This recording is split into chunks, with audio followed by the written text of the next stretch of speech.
લોકમત ન્યૂઝમાં આપનું સ્વાગત છે। વડોદરામાં યોજાયેલી પત્રકાર પરિષદમાં રીનીટ 2026 પેપર લીકના નામે ટેલિગ્રામ ઉપર ચાલી રહેલા સંગઠિત સાયબર ફ્રોડનો પર્દાફાશ કરવામાં આવ્યો હતો। રજૂ થયેલી માહિતી અનુસાર કેટલીક ટેલિગ્રામ ચેનલો દ્વારા વિદ્યાર્થીઓને નીટ પેપર લીક થઈ ગયાનું કહીને લાખો રૂપિયાની ઉઘરાણી કરવામાં આવી રહી છે। દાવો કરવામાં આવી રહ્યો છે કે અત્યાર સુધીમાં હજારો વિદ્યાર્થીઓ પાસેથી અંદાજે 5.74 કરોડથી વધુની રકમ વસૂલાઈ છે। પત્રકાર પરિષદમાં ખાસ કરીને રાઘવ સર નામથી સંચાલિત ચેનલ અને અન્ય શંકાસ્પદ ટેલિગ્રામ ચેનલોની કામગીરી અંગે ગંભીર સવાલો અને આક્ષેપો કરવામાં આવ્યા હતા। રજૂ થયેલા ઓડિયો રેકોર્ડિંગમાં અગાઉ પણ પેપર લીક કરાવ્યાની કથિત કબૂલાત તથા રાજકીય સંડોવણી જેવા આક્ષેપો હોવાનું જણાવાયું હતું।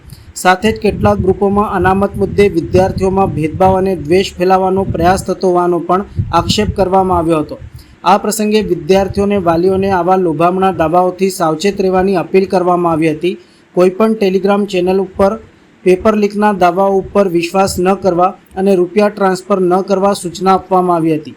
પત્રકાર પરિષદમાં સરકાર અને તપાસ એજન્સીઓ સમક્ષ સમગ્ર ટેલિગ્રામ નેટવર્કની સાયબર ફોરેન્સિક તપાસ, ચેનલ એડમિનના બેંક અને યુપીઆઈ ટ્રાન્ઝેક્શન ટ્રેક કરવાની, સંડોવાયેલા લોકોની ધરપકડ કરવાની તેમજ જરૂર પડે તો એસઆઈટી રચી નિષ્પક્ષ તપાસ કરવાની માંગ પણ કરવામાં આવી હતી। સાથે જ public examination act, IT act અને આઈપીસી હેઠળ કડક કાર્યવાહી કરવાની પણ માંગ કરવામાં આવી હતી। પત્રકાર પરિષદમાં કેટલાક બાબતોને લઈને જણાવવામાં આવ્યું હતું। ખૂબ ટૂંકી નોટિસમાં હાજર થયા તે બદલ આપ બધા મીડિયા મિત્રોનો ખૂબ ખૂબ આભાર। આજે પ્રેસ વાર્તાનો મુદ્દો છે કે વર્તમાનમાં લેવાયેલી નીટની પરીક્ષા જે 3 મે 2026ના રોજ લેવાયેલી હતી અને એનું પેપર એ લીક થયું હતું। લગભગ 23 લાખ જેટલા વિદ્યાર્થીઓનું ક્યાંક ને ક્યાંક ભવિષ્ય બરબાદ કરવામાં આવ્યું અને એમાં પણ હવે જ્યારે ફરીથી 21 જૂનના રોજ જ્યારે રીનીટની પરીક્ષા લેવા જઈ રહ્યા છે ત્યારે એની અંદર અત્યારે વર્તમાનમાં આ પેપર લીક કરવાનું એક સુનિયોજિત કાવતરું ચાલી રહ્યું છે। એક આ સિસ્ટમેટિક સ્કેમ છે અને તેની સાથે સાથે જે નેક્સસ જે લોકો ચલાવી રહ્યા છે એ નેક્સસ ફરીથી જે ભૂતકાળની જે મોડસ ઓપરેન્ડી હતી એ જ મોડસ ઓપરેન્ડીના આધારે એટલે કે ટેલિગ્રામ એપ્લિકેશનના આધારે અત્યારે ઉઘરાણા ફરીથી ચાલુ કરવામાં આવ્યા છે। અત્યારે જોવા જઈએ તો ટેલિગ્રામની અંદર રીનીટ લીકર કરી અને એક ટેલિગ્રામ ગ્રુપ બનેલું છે અને એક વ્યક્તિ જે છે જે વ્યક્તિનું નામ છે રાઘવ સર, એ રાઘવ સર કરી અને આખું જે આ ટેલિગ્રામની અંદર આ વ્યક્તિ જે છે એ ગ્રુપ અત્યારે ચલાવી રહ્યા છે, જે પોતાનું નામ રાઘવ સર આપી રહ્યા છે અને રીનીટ લીકર તરીકે ટેલિગ્રામની અંદર એક ગ્રુપ ચાલે છે। એક પેપર જે છે એનો ભાવ અત્યારે 10 લાખ રૂપિયા એ રાખવામાં આવ્યો છે। એડવાન્સ પેટે જે રકમ છે એ 30,000 થી 60,000 રૂપિયા રકમ અત્યારે લેવામાં આવી રહી છે અને લગભગ જે એમનો ક્લેમ છે એટલે કે રાઘવ સરનો જે ક્લેમ છે એમાં અત્યાર સુધીમાં 5,74,40,00,000 અને 40 લાખ રૂપિયાના ઉઘરાણા કરવામાં આવ્યા છે। એક વ્યક્તિ પાસેથી કોઈ જગ્યાએથી 30,000, કોઈ જગ્યાએથી 50,000 ને કોઈ જગ્યાએથી 60,000 રૂપિયા એ અલગ અલગ રીતે કહી શકે કે ક્યુઆર કોડના માધ્યમથી અલગ અલગ રીતે માગવામાં આવી રહ્યા છે। અને આ જે પેપર જે છે એ પેપર ભૂતકાળની જે મોડસ ઓપરેન્ડી હતી એ પ્રમાણે કે પીડીએફ ફોર્મેટની જે ફાઇલ હોય એ પીડીએફ ફોર્મેટની ફાઇલ એટલે કે પાસવર્ડ પ્રોટેક્ટેડ ફાઇલ એ મોકલવામાં આવે છે અને એ પાસવર્ડ પ્રોટેક્ટ ફાઇલ મગાવી અને વિદ્યાર્થીઓ પાસેથી ઉઘરાણા કરવામાં આવી રહ્યા છે। અને જે બેંક એકાઉન્ટનો ઉપયોગ કરવામાં આવ્યો છે એ બેંક એકાઉન્ટ આ છે અને આ બેંક એકાઉન્ટની અંદર વિદ્યાર્થીઓ પાસે એ પૈસા માંગવામાં આવી રહ્યા છે।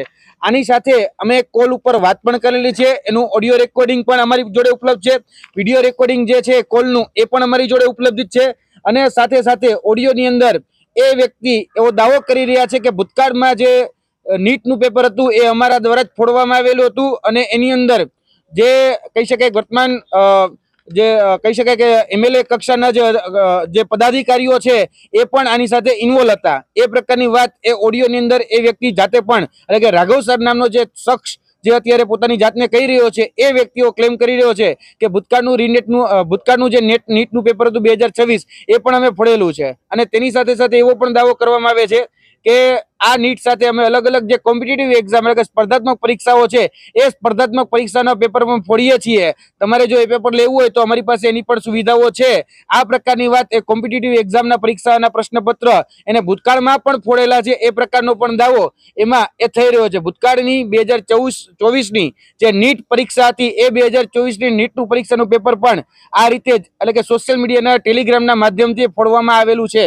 તેની સાથે સાથે અલગ અલગ કોડવર્ડ એ ઉપયોગ કરવામાં આવી રહ્યા છે. કોડવર્ડ છે જો નીટનું પેપર હોય તો એન નામનો કોડવર્ડ છે. પેપર માટે મટીરિયલ, પીડીએફ, ગિફ્ટ એવા શબ્દોનો પ્રયોગ કરવામાં આવે છે. જે પેપર લીક જો તમારે લેવું હોય તો અપડેટ છે, ફ્રેશ છે, ક્લીનર છે, અથવા તો કહી શકાય પેમેન્ટ માટે સપોર્ટ છે, ફ્યુલ છે, એન્ટ્રી છે. આ પ્રકારના કોડવર્ડ જે છે એનો ઉપયોગ કરવામાં આવી રહ્યો છે. અને આ બધી જ બાબતોની જાણ જ્યારે અમને થઈ ત્યારે મારા જોડે જે સાથી મિત્ર છે શુભમભાઈ ઠાકર, એ શુભમભાઈ ઠાકરે આની સાથે એટલે કે જે સ્કેમર જે છે જે નેક્સસ ચલાવી રહ્યા છે એની સાથે ટેલિફોનિક વાતચીત કરી છે. અને એ ટેલિફોનિક વાતચીત જે કરી છે ટેલિગ્રામની અંદર એ ગ્રુપની અંદર જોઈન પણ થયા છે. અને આ બાબતની પૂરેપૂરી જાણ આજથી 4 દિવસ પહેલા જ્યારે એમને થઈ ત્યારે ત્યારબાદ એમની સાથે જે ચર્ચાઓ થઈ તેનું રેકોર્ડિંગ, તેના QR કોડના રેકોર્ડિંગ, તમામ પ્રકારના પ્રૂફ, તેની સાથે થયેલી ચેટ, તેની સાથે થયેલી તમામ પ્રકારની વાતચીત એ બધી જ જે અમદાવાદ સાયબર ક્રાઇમ છે ડીસીપી લવીના સિંહા અને તેની સાથે સાથે ડીવાયએસપી માકડિયા સાહેબ જે છે એને બધી જ વિગતો આપેલી છે. અમે આ પ્રેસ મીડિયાના માધ્યમથી આજે અપીલ કરવા માટે આવ્યા છીએ કે ઘણા બધા લોકો આ છેતરાઈ રહ્યા છે. ઘણા બધા લોકો અત્યારે પૈસા આપી રહ્યા છે. લગભગ અત્યારે 5,74,00,000 રૂપિયાના ઉઘરાણા કરવામાં આવ્યા છે. ગુજરાત હોય કે અન્ય રાજ્યો હોય એ બધા જ રાજ્યોમાંથી અલગ અલગ રીતે પૈસા ઉઘરાવવામાં આવી રહ્યા છે.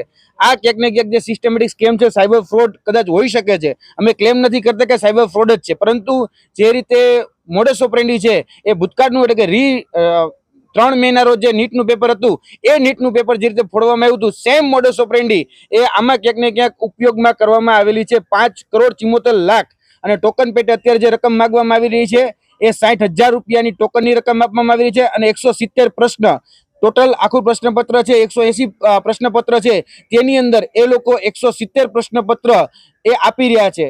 ત્રણેય વિષયના પેપરોના પ્રશ્ન એ લોકો PDF ફોર્મેટમાં પાસવર્ડ પ્રોટેક્ટેડ ફાઇલ છે એના માધ્યમથી એ લોકો ક્યાંક ને ક્યાંક વેચી રહ્યા છે.